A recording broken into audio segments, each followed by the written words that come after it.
I was diagnosed with PTSD in 2021, and I'm proud to say that for the last 5 years, I've been taking therapy. In the last 5 years, yes, there were days I couldn't get out of bed. Yes, there were days I couldn't sleep and I couldn't feel any emotion at all. But I still moved past all of it. I feel healed now. And all of that happened because I understood the root causes of my mental health issues and I actually worked on them. And in this video, I want to share everything that I've learned in the last 5 years of therapy in under 5 minutes. I hope that after watching this video, you'll stop treating therapy as a taboo and actually start treating it as the best self-care ritual out there. Ready?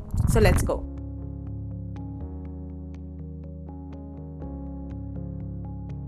If you are a parentified daughter, you already know this pain. Your parents want you to understand their trauma and they want you to carry it for them. Now, that is not your responsibility, but it actually feels like it. And at a certain point in life, your parents stop playing their role and the roles are reversed. As a child, you are expected to take care of your parent. Now, to do that physically and financially is okay, but to do that emotionally is actually taxing. And that is exactly where the feeling of guilt and shame comes from. You constantly start feeling that I'm not enough. But the way out from this feeling is to detach from your parents. And no, I don't mean in a cold or unloving way, but rather in a way which recognizes that your parents are also adults and whatever they do with their life is their responsibility and not yours.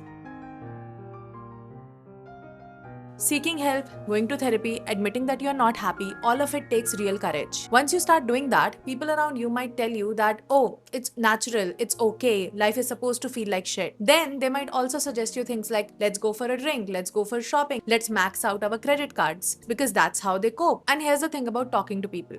The more people you talk to, the more opinions you will collect about how to live your life. Once you open the door to invite people's opinions, you will get lost because you will stop hearing your own voice and you will not know what to do next. Now, if you don't want this to happen, practice listening to people and get rid of the feeling to obey them because you are not obligated to follow every life advice that is thrown at you.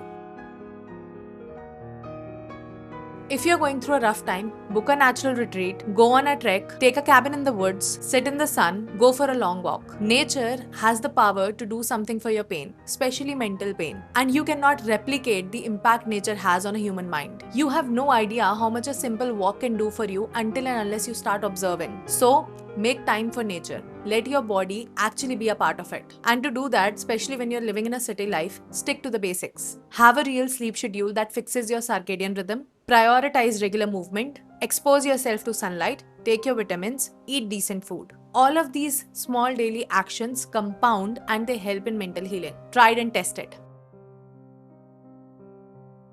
See, I personally refused to take any medication for my PTSD. Yes, there were days I couldn't sleep, couldn't get out of bed, couldn't feel any emotion at all. Yes, medication was suggested to me and yes, I turned it down. Because my theory always has been that if I cannot face it head on, if I cannot sit with that feeling, I wouldn't actually heal from it. Medication gives you more runway time, but it does not really guarantee to remove and scrape off the root issue that is causing the problem. And I personally would rather not depend on it. For me, healing meant healing from within, no matter how long it takes. Now, a disclaimer, this was my call. It is not a prescription for you. If you are on a medication and if your doctor is suggesting something different, then please stick to it. This is what my therapist told me. People with a stronger identity, a stronger sense of self actually heal faster than people who don't have it. Because when you know who you are, you can easily tell right from wrong in your life. You can align things faster and you can pinpoint on what's bothering you when something goes wrong. And the faster you find out what's wrong, the quicker you are able to move past it. Now, to develop a sense of self, it is highly recommended to meditate. The more you meditate, the more you practice stillness and the more you observe yourself. These observations will help you understand your personality and the type of human you are. And once you have a clear understanding of all of it, your healing becomes a lot smoother.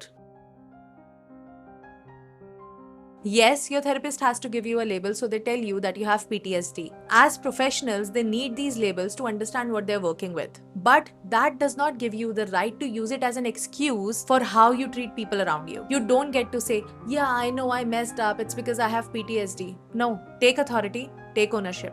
A diagnosis can explain a reaction, but it should not ever be used as an excuse for a reaction. So don't use your mental health as a tag to excuse your bad habits. Healing does not mean that triggers will go away. Triggers will happen and you will feel it. But healing does mean that you start understanding your triggers and you start rationalizing them. When you rationalize it, you actually use logic instead of emotion. So even in an emotional moment, there will be a second voice in your head, a logical, a healed voice. And that voice will help you to bounce back from emotional reactions faster. Taking therapy does not mean that bad memories will stop triggering. It simply means that you have a better and logical understanding now. Sure, you are paying your therapist, your family knows about your issues, maybe your partner supports you and attends your sessions with you. But none of that gives you a right to hold them responsible for your healing. I'm sorry, no matter how harsh this sounds, but nobody is actually obligated to understand your journey.